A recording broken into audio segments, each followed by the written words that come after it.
Mga police investigators sa rehiyon gipaubos sa sub-sub nga training ang Criminal Investigation Course nga gibuksan gahapon mula na og 35 ka adlaw. Katuyuan ini nga mas mabansay ang mga police investigators sa paghimo silang trabaho. Gusto ang kadagkuan sa PNP nga mas maabagan sila sa hustong proseso sa pag-imbestigar sa usa ka kaso. Ingon man paghipos og mga ebidensya.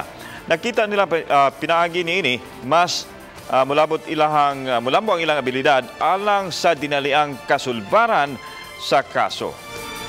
Trabaho na sa atong investigators ang pagpangita og ebidensya, ang pag-ila or identify sa mga suspects or criminals who are responsible of the commission of the crimes.